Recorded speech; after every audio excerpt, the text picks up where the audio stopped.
Welcome to Coming from Left Field, where we have conversations about politics, books, and current events with your host, Greg Goddles and Pat Cummings.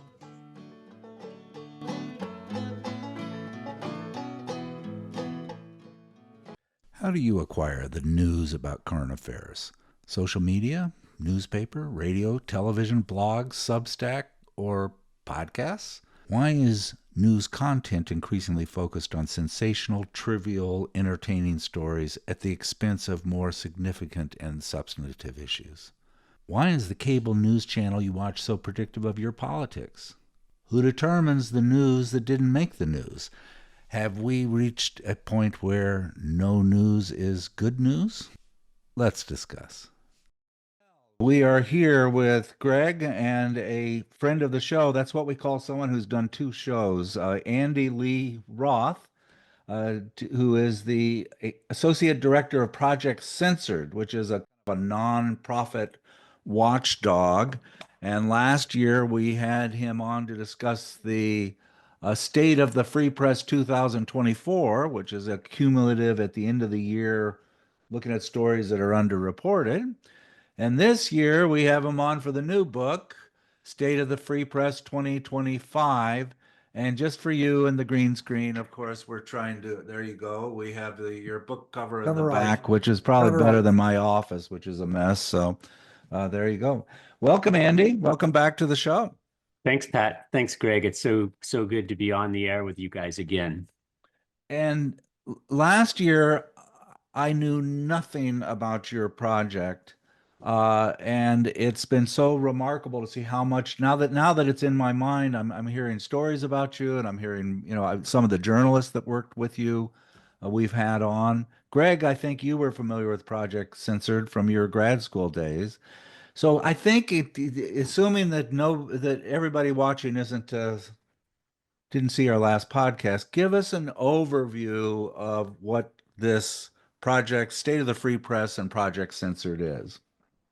Project Censored is now an almost 50-year effort to do two things. One, to hold the corporate news media accountable when they fail to provide us the kind of news, information, and perspective that we need to be engaged and informed and active in our communities and in the national political scene. And it's also a celebration of independent journalism. The intrepid reporters and independent news outlets that are covering stories that the corporate news media either neglect altogether, blockade, or cover in a partial, that is, incomplete or biased way. Also, I think it's important to note, since its start, Project Censored has been a student-centered organization, and we champion what we know today as critical media literacy as one of the antidotes to both misinformation and disinformation, and also top-down efforts to regulate misinformation and disinformation. So the project's slogan kind of sums it up. Carl Jensen, who founded the project, talked about the news that didn't make the news and why. And that's what Project Censored has been doing since 1976. And some of the stories and perspectives we'll talk about today are the result of research efforts by, original independent reporting by journalists and news outlets that provide alternatives to the corporate media. But those stories, in many cases, were identified and vetted by students participating in Project Censored's Campus Affiliates program. And the 206 students from some 9 different college and university campuses across the country that helped research and identify and vet this year's most important but underreported stories. They're the 49th cohort of students to do that. So one of the things that I'm most proud of in terms of Project Censored and its distinctive contribution as a media watch organization is that we do hands-on training in critical media literacy for young people. Greg, when you were in grad school, you had a professor that kind of involved you in Project Censored. Is that right? You were looking at a story? When I was not that long ago, that's ancient history. I don't think there was Project Censored back then. But in my writing, I think somewhere along the line, Michael Parenti actually recommended a story that I had followed up on a Oh, long time ago. I forget what it was even, but that combines this project, which I have hold in such high esteem, with a academic, a activist who I hold in such high esteem, Michael Parenti, Mhm. and this project. So I think he was involved a little more deeply in Project Censor. Yeah, Michael Parenti was Yeah. one of our judges for a long time. Yes, oh, yes, okay. yes. So each year So when we're producing our story list, several hundred students are doing the research, identifying and vetting stories, and then ultimately we have a panel, an international panel of, depending on the year, between 2 and 3 dozen judges who help us assess the stories for their quality and importance, and then help us rank the stories. And Michael Parenti served as one of the project's esteemed judges for a number of years. He was also in the 2013 Project Censored documentary movie, Project Censored the movie, Ending the Reign of Fake News. And I mentioned that not just to plug that documentary film, which is still super relevant, but because he has a wonderful section in there where he's talking about how reporters get accused of liberal bias or radical bias. And Parenti, as he often said in public settings, he said reality is radical. And he used the example of the Union Carbide, the 1984 Bhopal disaster, where some 20,000 people were killed and something like 200,000 additional people were injured. And Union Carbide, the corporate entity responsible for that disaster, was never held accountable for it. And Parenti, in this segment from the movie, says, my ideology didn't create that story. That's reality, right?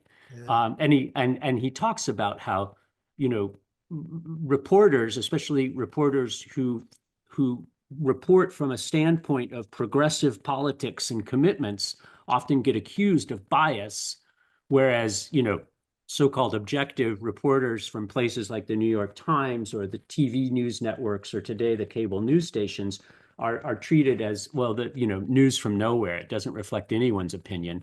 And basically the bogus nature of that. So Parenti is such an important figure, not only as someone who is a major contributor to the project over the years, but also someone just kind of shining a light on some of the dark and unexamined areas of how kind of hegemony works in terms of mass media and the news in particular in the United States. I think you would be very, very proud of this chapter. Your chapter 6 in this, I recommend to anyone for that alone to buy this book, 11 Theses on Disinformation. I think that's a real contribution to understanding a concept, disinformation, which has become popularized. It really comes down to, it's nothing new, but it's been relabeled as disinformation, and it's extremely politicized. On one side, you have people that are in horror because of reportage like the reportage you're doing, because it's out of the mainstream. It's showing up the mainstream media for not covering things properly.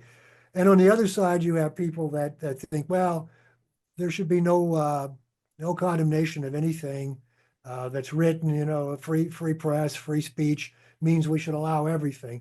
So this takes us through that minefield beautifully. I think Michael Parenti would be very proud of that chapter. Yeah, and I, I I, should I should give a shout out to Bill Usman, who's the author right. of that chapter, 11 Theses on Disinformation, with apologies to Karl Marx. And it is Yeah. indeed 11 Theses that follows the kind of dialectic of Marx's theses, Yes. looking at one side, the people who say, you know, it doesn't matter. Social media, disinformation on social media isn't material and doesn't matter. And the people who argue the opposite, and then Usman kind of brilliantly synthesizes them all in about 11 points. And I think one of the major takeaways from that point is from Usman's chapter in State of the Free Press 2025 is that we have to think of disinformation as a subset of propaganda. And Mhm. if you understand disinformation in terms of propaganda, you can understand not only kind of the disinformation itself and how it spreads, but also like a meta level up one, you can understand how the discourse around disinformation is itself kind of propagandized. And Usman, I make that sound more complicated, then Usman explains it in this chapter, which is just brilliant in terms of how pithy it is and how concrete his examples are for the more abstract points he makes. Some of his points are disinformation is not new. It's been around. Disinformation is not the source of all political problems. Disinformation can't be attributed to the foreign provocateurs, the Russian spies and so forth. Established media is not and has never been innocent of disseminating is not and has never been innocent of disseminating disinformation. In other words, they're part of the problem. And government intervention and corporate censorship isn't the problem. So just censoring there isn't going to stop it. The social impact of disinformation is real, and it goes on and on. The last point is the point is to change it. That's Marxist right there. I mean, Right you've got there. all Yeah. this stuff. The point is to do something about it. Yeah. Uh, I think one of the another favorite moment of that chapter for me is Bill quotes from an essay by Susan Sontag, where Sontag says the point is that we're fighting for the inherent value of plurality and the right to critical space, right? So plurality, the idea that difference is important, diversity enriches and strengthens communities, and that the right of critical space, right, the ability to express opposition within society. And those themes that Sontag wrote about years ago and that Usman writes about in the context of misinformation and disinformation are, of course, even more salient now, let me say, post-November with the election of Trump to a second term. And I think these are going to be keynote issues throughout the upcoming year. One of the overriding things, and I think he cuts through this, is that the model for free speech that has evolved, particularly in this era, is that of a marketplace.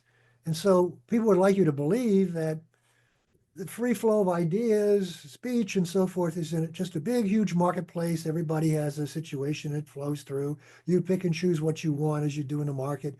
You put so much investment into ideas and so forth. It isn't. It's like the real market, which is quite biased. It's directed. It's pushed in certain directions. It's pulled in different directions. And he spells that out well. So it really casts that market model out the window. It just doesn't fit. Right. Or if the market model is appropriate, it's a market model that is heavily like has inbuilt inequalities, right, and structures in it. And so, our public spheres today are controlled by corporations and billionaire individuals, right?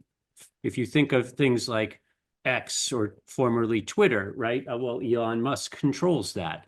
And Facebook, Meta likes to talk about Facebook is a public forum, but we know too much now about how those platforms and others like them are heavily regulated to it's not too strong a word to say to censor certain kinds of ideas. And here, content about Palestine and Gaza comes to mind as one explicit example.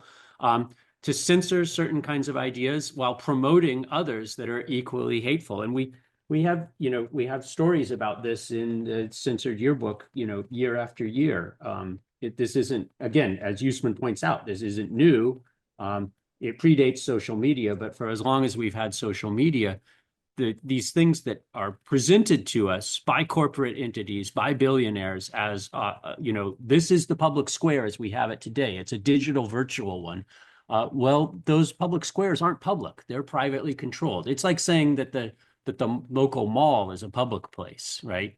No, if you go there and want to do certain things, you'll be booted out.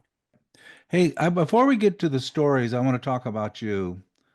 This is really cool. You just got the recipient of the 2024-25 Reynolds Journalism Institute Fellowship, which I'm assuming is kind of a big deal within your profession. You're a PhD in sociology and with media emphasis.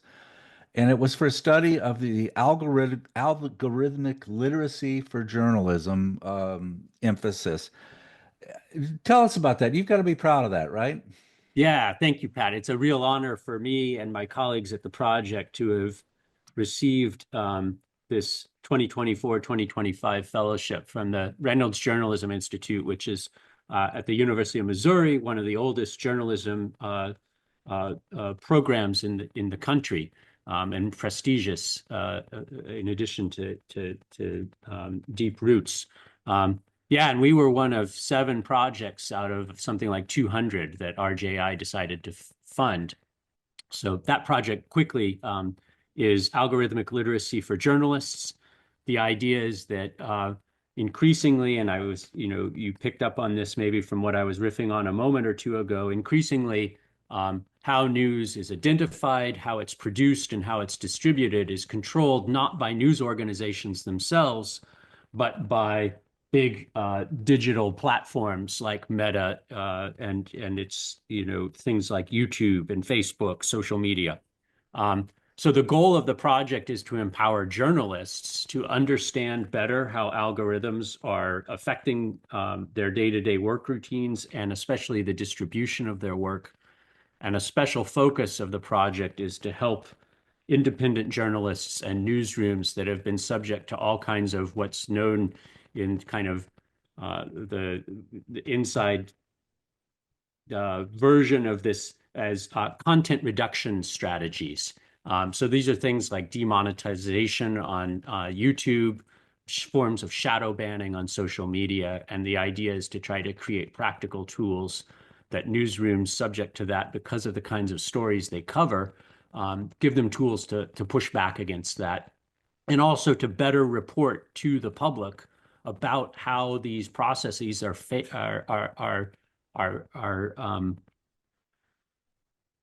influencing the production and distribution of news. Because I believe journalists, if they don't have public support, are going to be sunk on this one. And I'm not one of the doomers. There are boomers and doomers when it comes to AI and journalism. I'm not one of the doomers, but I'm also a realist. And I think that if the public doesn't understand how AI is impacting the profession of journalism and the production of news, then journalists and what we know as news are going to be subject to the consequences of that. Yeah. So that project will launch officially publicly in early March.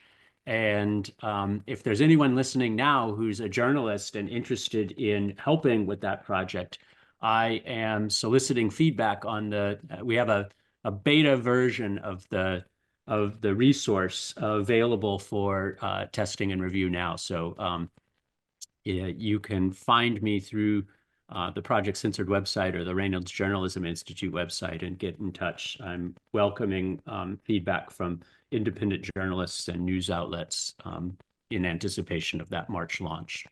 So I remember a couple of years ago, I bought a Cube, a Nissan Cube. Remember those little square cars that were so ugly that, it's actually a good car, but they just were, they went out of business because they look so stupid.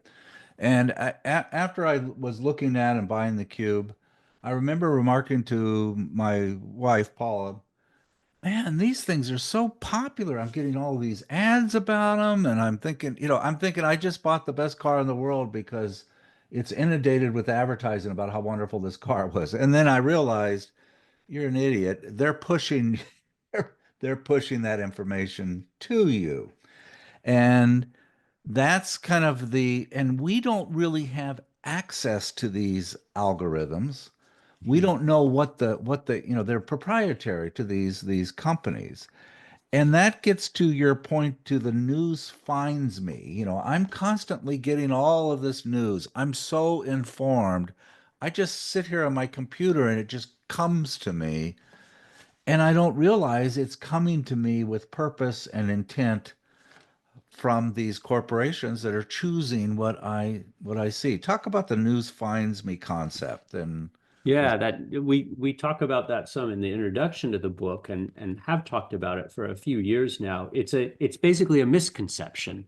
It's a misconception held by members of the public who believe that because they're on a social media channel or maybe multiple channels, that anything important will come to them. And of course, as you point out, Pat, like, well, that depends on a kind of a non-filtered version of what's important. And we know, again, like there are too many studies now about how social media platforms and YouTube and places like Twitter, X are indeed filtering what kind of news content they promote or bury. And so I've written some about that with the idea that, you know, it used to be the early studies of sociology, of news production, were all interested in how editors were gatekeepers. They decided what passed through and became news publicly and what got left on, you know, in the editorial room that no one knew about. Today, the gatekeepers are not so much news editors. They still play an important role, of course, but the new gatekeepers are these big tech platforms and their subsidiaries and their proprietary algorithms. And one of the important differences is, you know, in the 1950s, sociologists could go and study. They could observe what was happening in a newsroom when an editor made a decision to run a story as the top story of the day or to spike a story as not important or biased. With the proprietary nature of these algorithms and that kind of observation isn't possible any longer. And so there's a lack of transparency and accountability that's deeply disturbing. Now, it's important to say, to call out, like this is me as a sociologist, when we talk about an algorithm being proprietary, what we really mean is that a group of people have decided they don't want a wider public to know. There have been class action lawsuits by YouTube content creators, especially LGBTQ YouTube content creators, who have tried multiple times in class action lawsuits to get Meta to reveal the YouTube algorithm, not to the public, but to an independent third party so that it could be reviewed in private to see whether there is anti-LGBTQ bias built into the YouTube algorithm. And the courts have consistently ruled in favor of YouTube and Meta, saying that they aren't subject to the First Amendment. They're not a government entity. And so restrictions on of that sort don't apply. That's a really upsetting finding for two reasons. One, the finding itself, and the other is when I was researching some of those class action lawsuits, there was almost no news coverage of those decisions. That was also completely marginalized or buried in the corporate news media. And maybe that's not surprising, but it's upsetting nonetheless. Right. You know, we're halfway through and we haven't talked about your book, about the 25 stories that were underreported. And Greg, I'll have you do one after, you know, maybe you could pick one afterwards. But related to this is number 25. I had no idea this was going on. Israel Link Group attempts to censor pro-Palestinian artists on Spotify. So you have these artists on Spotify, maybe a British artist or rap artist or something, who's going to have a song, the content of which maybe references genocide or something like this. And Spotify goes through and just knocks them off their platform. They won't play them. You can't hear them. You know, I just saw the Bob Dylan movie of, you know, and you think of Woody Guthrie and Pete Seeger and all of their protest songs, you know, just what would happen if they just didn't exist because they were going against the power structure? Mm-hmm. Um, that's an example of a story. You know, everybody listens to Spotify, they get all their music. Do you realize that if somebody has a protest song or a song that has some sort of negative um, negative thoughts about what's going on in the Palestine with Israel, that it's censored? I didn't know that. Yeah. That's bad. And just to like, you know, add a little embroidery on that. It's thanks to an independent news outlet, Mint Press News, and Alan McLeod, who's the one who brought that story forward. And Spotify wasn't doing this on their own initiative. They were being lobbied hard by an organization called We Believe in Israel, which is a subsidiary of the Britain-Israel Communications and Research Center. And it was pressure from them that led to this artist on Spotify, Loki is his name, or he performs as Loki, to be in effect, the efforts weren't ultimately successful, but the attempt was real, and we can talk about chilling effects, et cetera, et cetera. There was no U.S. coverage, U.S. corporate news coverage of this, which maybe is unsurprising considering that in general, like coverage of Palestine and especially issues around Palestinian liberation are broadly neglected or at best distorted by U.S. corporate news media. Yeah. But this is just to add one more point. This is one of my favorite kinds of stories on the annual list each year. It's a censored story about censorship. And then the shadow banning is just as bad. Well, we don't really take it off our platform. It's just you can't ever find it through our search algorithms. Greg, what do you have? Do you have one that turned you on, or that you thought was that you didn't know about? I'd like you to talk a bit about the abuse of the FBI crime figures, because it plays a big role, really, in the way people approach the election this year. For example, the impression that people have that we're going to hell in a handbasket in terms of crime and so forth. So, would you speak to that one? Yeah, and that's this story is part of a kind of a long-standing set of complicated issues around how crime gets reported. That again, a sociologist whose work was deeply influenced on me when I was in grad school, a guy named Mark Fishman, who wrote a book about local news and crime waves in local news in particular. And one of the basic kind of sociological findings is that oftentimes reporting on crime waves lags behind actual crime waves. So that by the time, and these are problems with official statistics, which are ultimately problems with how most news is based on kind of views and perspectives of official sources. But to step to this particular story, this is a story from The Appeal, an independent news outlet that focuses on criminal justice issues. And in an October 2023 article, The Appeal critiqued how corporate media are basically misinterpreted and sensationalized FBI crime statistics, including a false narrative of rising crime despite overall declines. If Mark Fishman were on the conversation with us right now, he would say, yep, seen it before, recurrent pattern. So there were alarmist headlines focusing on dangerous cities, blaming crime spikes on policies or that politicians then use to distort public understanding and promote their own agendas. One of the specific things in the Appeal's coverage of the most recent annual crime report from the FBI was that there's an inconsistency in two data systems that are being used. There's a newer system called the National Incident-Based Reporting System, and there's an older system called the Summary Reporting System. And there are incomplete data in either system, but there are also incompatibilities between the two. And that combination of incomplete data and discrepancies, the Appeal documented how that further aggravated kind of faulty reporting and politicization of crime statistics.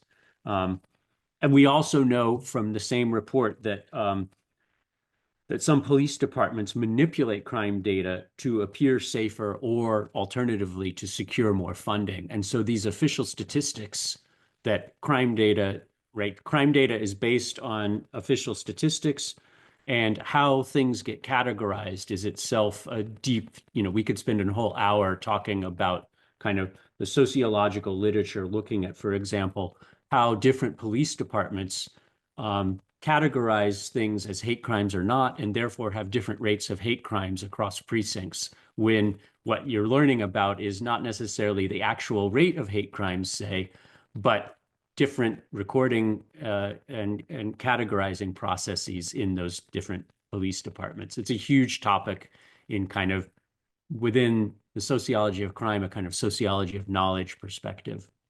One of our new people we're having on in a couple of weeks is Michelle Phillips, who wrote a book about Minnesota's policing. And, oftentimes increased policing doesn't decrease crime. And some, and sometimes in other words, it's ships crossing in the night. You'd think that Mhm. if you got a crime in an area, get some police in there, arrest the bad guys, and it just doesn't work that way. So, Yeah, no, the sociological reality is far more complex. And if my yes, Project Censored colleague Eleanor Goldfield was on the call now, she would be able to cite chapter and verse, fairly robust research about how in some cases, and this sounds counterintuitive, policing actually creates crime in the sense of it creates right. offenses that get registered that therefore crank up the crime rate. So just over the New Year's, I was in a waiting room where the local news station ran an extended story, probably 15-minute long story about the increase in juvenile carjackings in Bellevue outside of Seattle. And the whole time I was shaking my head thinking of Mark Fishman and like someone's keeping more specific records on this now. And guess what? The graph that they show goes flat, flat, flat, flat, flat, spike, spike, spike, in terms of the number of incidents. And, you know, without examining that data more carefully, it's hard to know whether that's a record-keeping phenomenon or an actual event. You mentioned Alan McLeod. Gosh, I like that guy, his reporting. And he has a very good article about Venezuela and how we kind of created the immigration problem with Venezuela. And then another recent article he had is just the words used in describing what's going on in Palestine, as how the New York Times, the Guardian, how they report if it's a attack, it's an unintended attack, or if the civilians are killed, referring to the Palestinians always as terrorists. And that goes to your underreporting of genocide and silencing of the critics articles. This is, I think, probably the biggest story, don't you think? Hmm. Hmm. It That certainly has, it's right in front of us. yeah. It's going on right today. It's going on. I don't. Right. And it depends on what kind of depends. It's hard to know about the death count because news out of Gaza and the West Bank is so disjointed and potentially distorted. But the latest figures I saw were something like since October of 2023, at, at something like 45,000 Palestinians in Gaza have been killed. That is probably an underestimate because of the uncertainties that I mentioned. Um, yeah, I'll just speak for myself personally for a moment. It's very hard.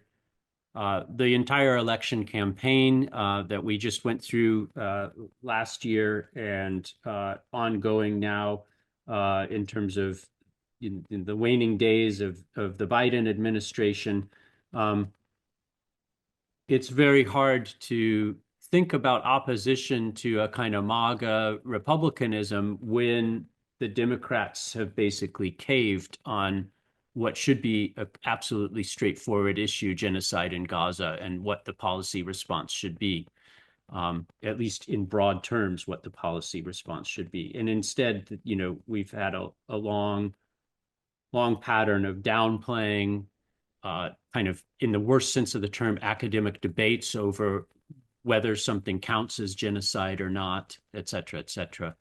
I think part of that flies because for decades now, the American public has been badly informed, or perhaps arguably misinformed by the corporate media about conditions for Palestinian people living in occupied Palestine.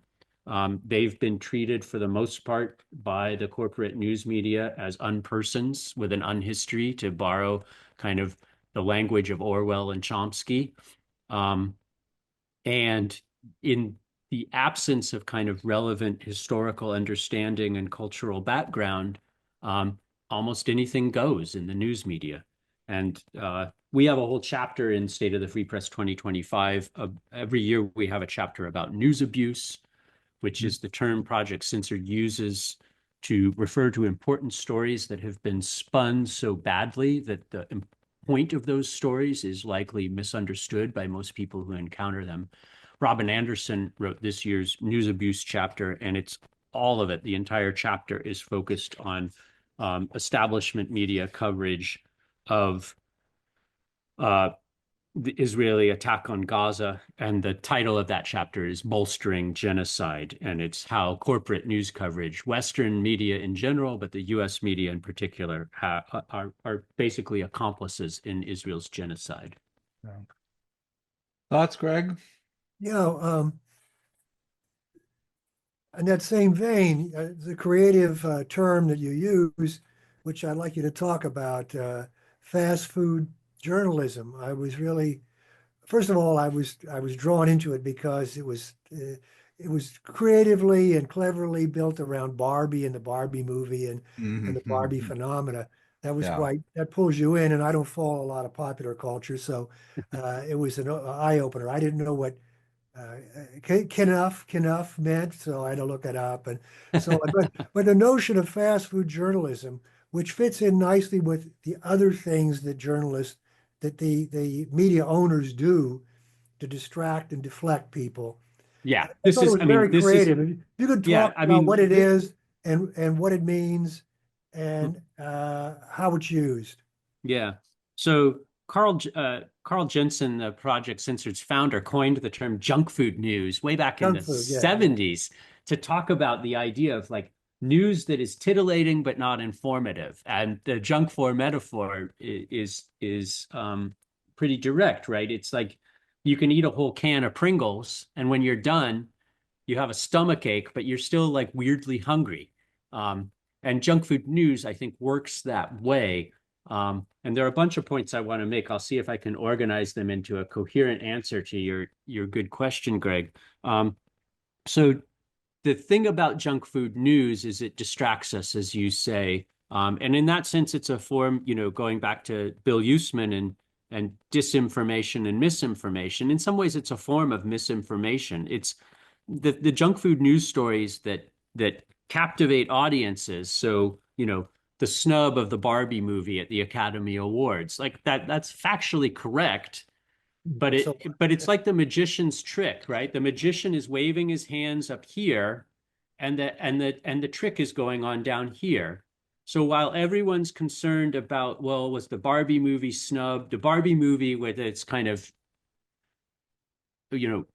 some sort of a feminist message is getting attention here, while, for instance, in Gaza, independent news outlets are reporting about how women can't get menstrual products and women's health is threatened by restrictions on healthcare and so forth. And so we're supposed to be upset about Barbie being snubbed at the Academy Awards, while the things that a real feminist might be concerned about are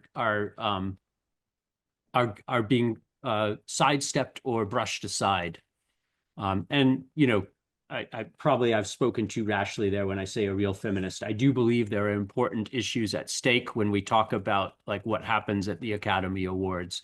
But the point of the junk food news chapter in State of the Free Press 2025 is that when we get all Barbie and Academy Awards snubs all the time and nothing about what's happening to women and girls in Palestine, there's a distortion of our understanding of the world and probably a misdirection of where we put our energy in terms of organizing or asking tough questions about what ought to happen. that chapter does a nice job with Taylor Swift as well, which shows exactly the same kind of logic that the media focuses on things about her that are not important, where there are other things that she does in fact do that are really quite important and quite meaningful. Yeah. So, I mean, Taylor Swift, to get like one concrete example of what you're referring to, Greg, Taylor Swift is kind of critiqued soundly in a variety of media outlets for the carbon footprint of her air travel on her, record-setting era's world tour that appears to never end, right? Um, but the same corporate media that will flog Taylor Swift for her carbon footprint have nothing to say about all the other billionaires flying around in their private jets. That's taken as business as usual. And so there's again a kind of an exemplification of junk food news, right? We get an emphasis on one titillating thing because Taylor Swift is, like she owned 2024 in certain circles, right, for certain kinds of things. So everything is about her. And while we have a climate crisis that, of course, many people, not just Taylor Swift, but many other individuals and certainly many corporate entities are contributing to.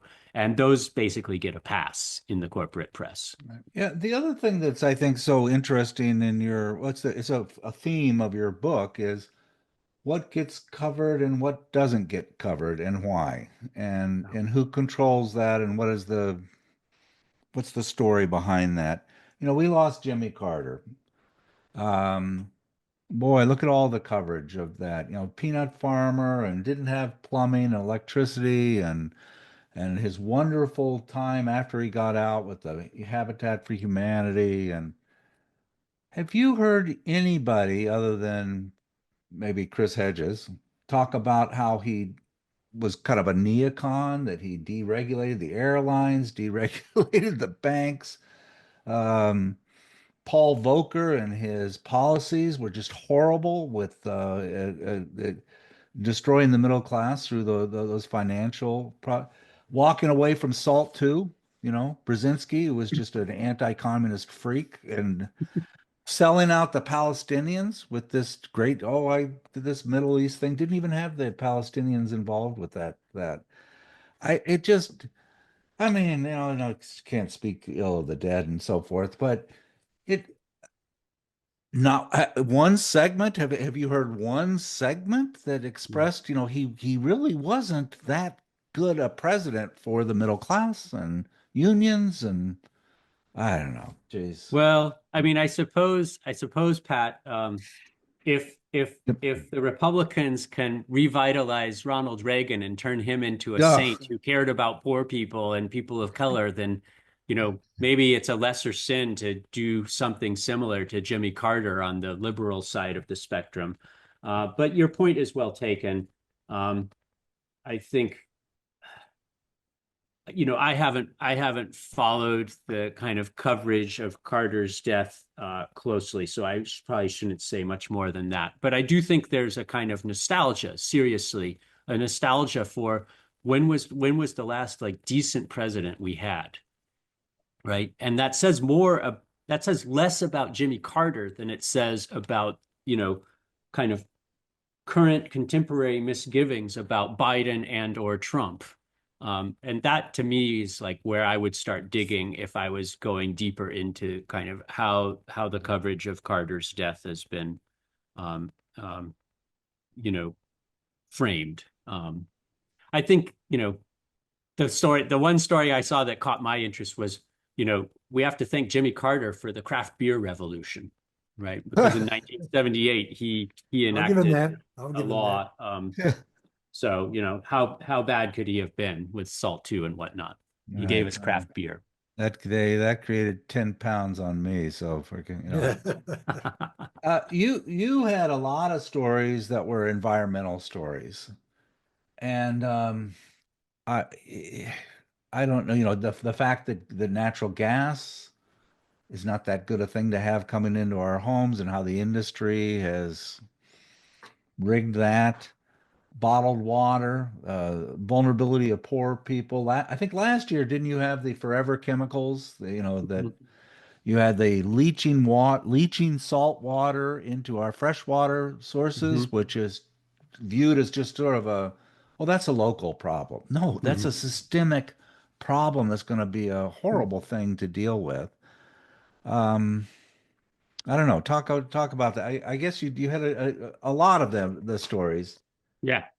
Yeah, I mean, for a second year running, we've had, if we put forward 25 stories every year for the second year, a solid handful of those stories has been environmental themed, and especially stories that link in one way or another to the ongoing climate crisis.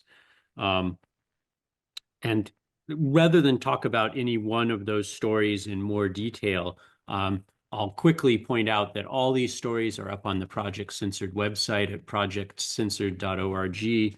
And let me just talk about more generally why environmental stories may get such poor coverage in the establishment press. And it's not to say that there isn't coverage, but that the coverage is partial, it's incomplete, and in some ways biased. And there are systemic reasons for that, another of the project's judges, Robert Hackett, emeritus professor from, I believe, Simon Fraser University in Canada, who co-authored a book called The Missing News. And in that book, Hackett and his colleague Richard Greneau made the point that for corporate media, news is about what went wrong today, not what goes wrong every day.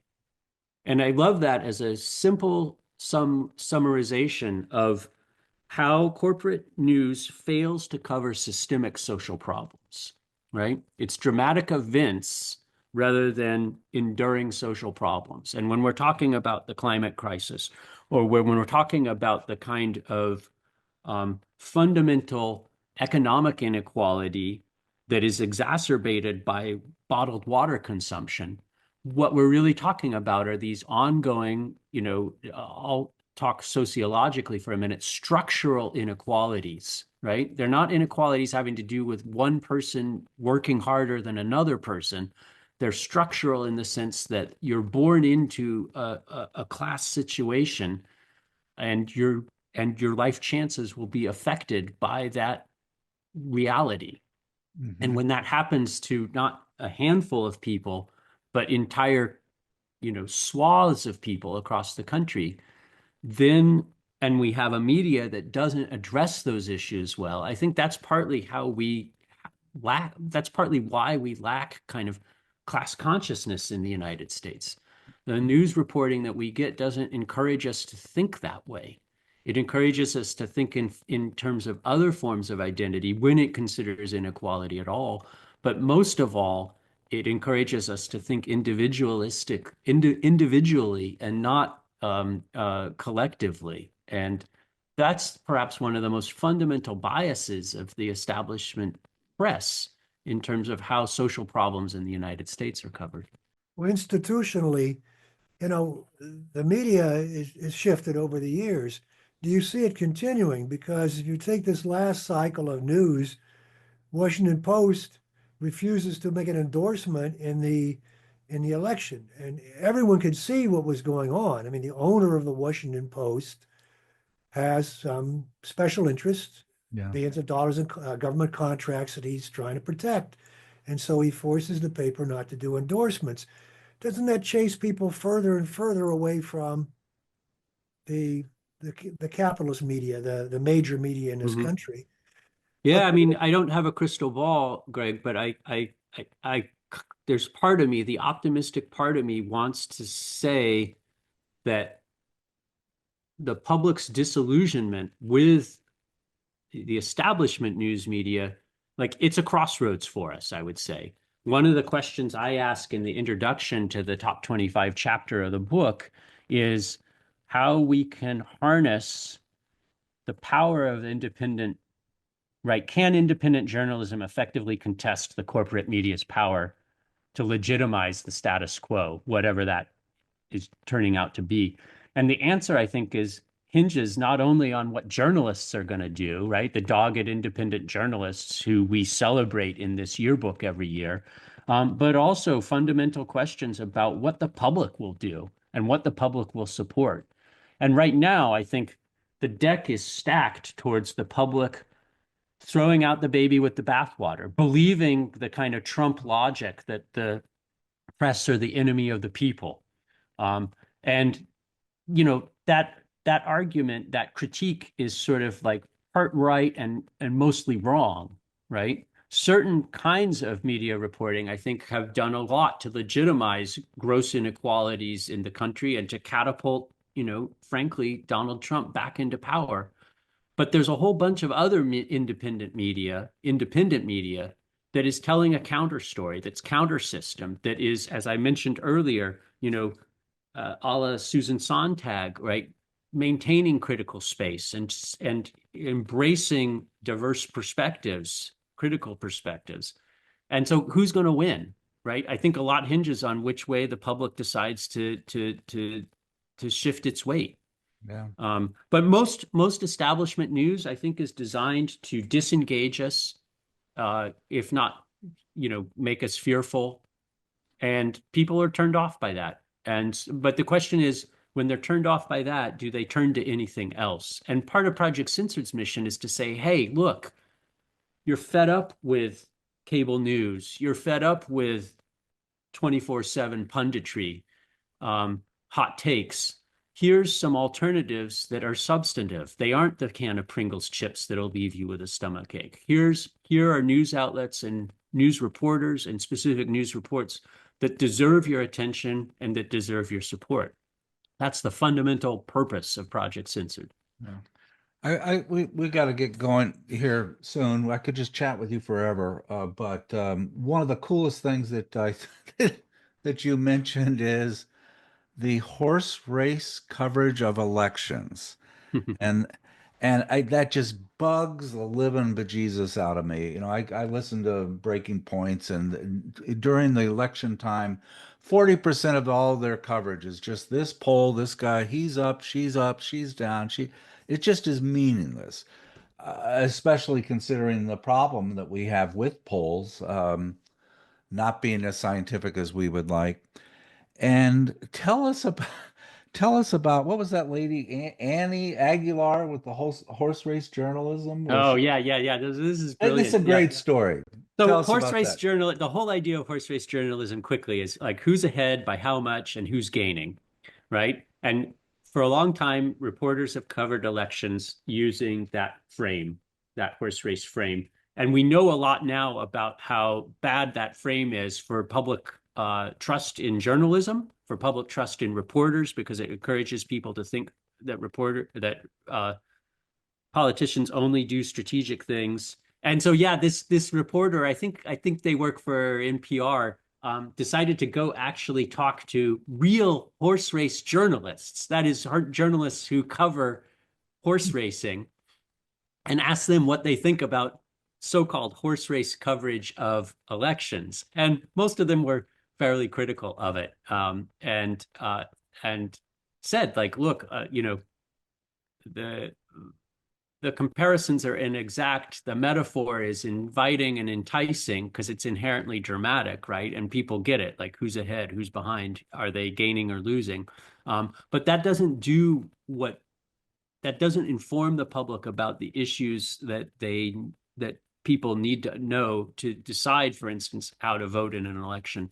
And interestingly enough, like you mentioned, the Reynolds Journalism Algorithmic Literacy for Journalists project, you see a kind of adapted version of horse race coverage for tech developments in artificial intelligence. So, is Google going to get left behind, or is Google leaving behind Apple? And why hasn't Apple innovated at all in the last years? And you see the same kind of coverage with, I argue, in a piece I wrote for the Reynolds Journalism Institute, that with the same kind of potentially negative effects in terms of distracting the public attention from the questions that really matter by titillating them with the race framing of these events. So Yeah. it's not just elections, but also AI tech now being covered in these sorts of ways. Good. Well, in a couple of years, we won't have to do this. We'll just AI this, and That's right. We'll just be bots we'll be bots, and I won't yammering even know if you're pre-programmed points real at or each other. not, or you could be, I don't know. Hey, this is great. You're just doing so. This is the second year that I have looked at this at your projects, and I guarantee you, every year I'm going to pick up the book. It's fun. It's easy to read. Sometimes I go, "Oh, I knew that," but what's more fun is I had no idea about that, and that's, I think, what's the purpose of your project. So, thank you. Thank you, Thank you for Pat. Thank you, coming Greg. on. It's a Thank you for pleasure spending to be in time. conversation with you two. All right. Always good. Thanks, Andy. All right.